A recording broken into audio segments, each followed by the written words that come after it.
Ever had a great idea, a really solid point, but you just couldn't get anyone to see it your way? It's super frustrating, right? Well, today we are going to break down the simple but really powerful formula for building an argument that's so solid, it's pretty much unshakable. So how do you actually build an argument that can't be knocked down? It's a great question. And here's the thing. A real argument isn't about who's the loudest or most aggressive. Nope. It's about building a logical structure, a case that can stand all on its own. So let's get into the blueprint for how to do just that. Okay, first things first, we need to get on the same page about what an argument even is. Because we're not talking about a fight or a shouting match. Not at all.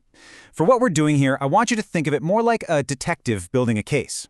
It's a calm, methodical way of presenting a point of view that you can actually back up.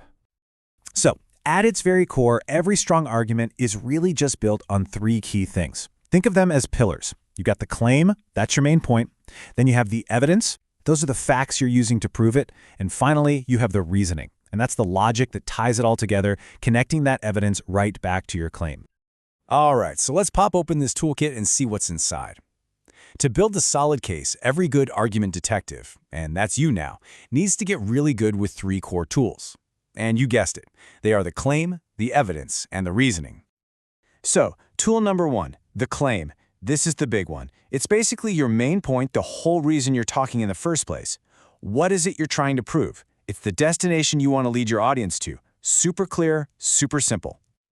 Okay, next up in our toolkit, you've got to have evidence. Because let's be real, a claim without any evidence is just, well, it's just an opinion. And opinions, they're really easy to knock down.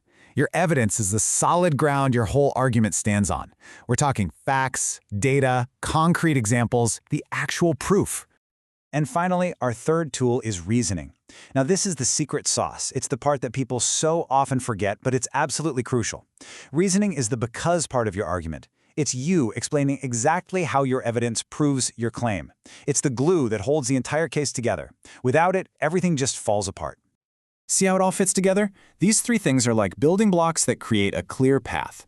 You start with your destination, that's your claim, then you lay down the stones to get there, that's your evidence. And finally, use your reasoning to explain how each one of those stones leads you straight to the end of the path. It makes the whole journey totally clear and way more persuasive.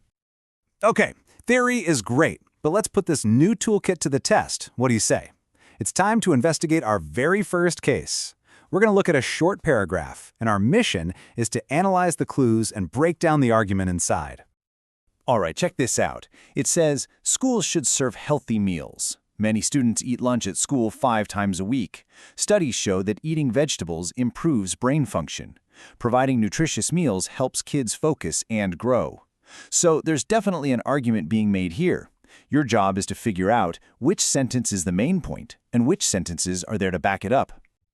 All right, detective, here's your first real test. Take a good look at that paragraph. Which one of those sentences is the main point, the central idea that everything else is trying to prove?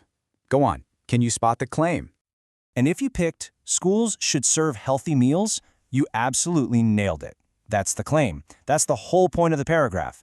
Everything else, the fact that kids eat at school 5 times a week, that studies link veggies to brain function, that's all the evidence and reasoning designed to get you to agree.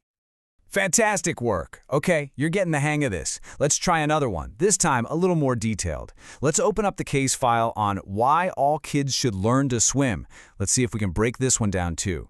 So look at the structure here. The claim is super simple and direct, right? All kids should learn to swim. But check out the evidence. It's a really powerful 1-2 punch. First, they hit you with a serious safety stat, that drowning is a leading cause of accidental death for kids. Wow. And then they follow up with all the positive benefits, like building fitness and confidence. See? That makes for a really well-rounded and convincing case. So, we've got the how down, but what about the why? Like, why does any of this really matter? Well, it turns out that being able to build a good argument isn't just about winning debates or being right. It's actually a foundational skill for navigating all of life. And for a lot of people, it's also a really important part of how they understand and express their faith. Take this quote from 1 Peter, for example. It says to always be prepared to give an answer to everyone who asks you to give the reason for the hope that you have. The idea here is pretty powerful. It suggests that being able to clearly explain what you believe, and just as importantly, why you believe it, requires real, clear thinking. It's all about having reasons for your hope and being ready to share them in a thoughtful way. And this poem here really drives the point home. Words are tools. Some build truth, some only sound strong. I love that idea. Words are tools, right? Some of them can build something true and lasting, but others just make a lot of noise and sound strong, but there's nothing really there. The challenge for all of us is to build our arguments with claims and facts that can actually stand on their own 2 feet. And all of this brings us to a much deeper kind of thinking. It's about connecting this logical step-by-step approach with a bigger worldview, where our beliefs and our logic aren't fighting each other, but actually working together. You know, and this is a really cool fun fact. This whole idea is not new at all. If you look back in history, the Apostle Paul, one of the most central figures in Christianity, used this exact method all the time in his letters.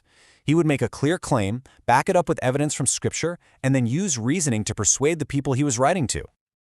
So what does this all point to? Well, it's a pretty powerful idea, actually, that faith doesn't have to be this blind leap in the dark. Instead, it can be a thoughtful, reasoned commitment. The point here is that God actually calls us to love Him with our hearts and our minds. Using our ability to think critically isn't separate from faith, it's a vital part of it. And that brings us to the ultimate goal. See, from this perspective, it's not just about being smart or being a good thinker. The real goal is to weave that education together with a strong sense of morality. Because when you think about it, education without morality, well, that can actually be a pretty dangerous thing.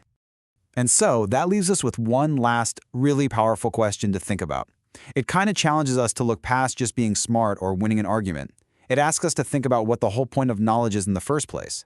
I mean, what's the point of being smart if you keep making choices that hurt people or hurt yourself? What good is a brilliant mind if it doesn't lead to wise and compassionate choices? That's definitely something to carry with you.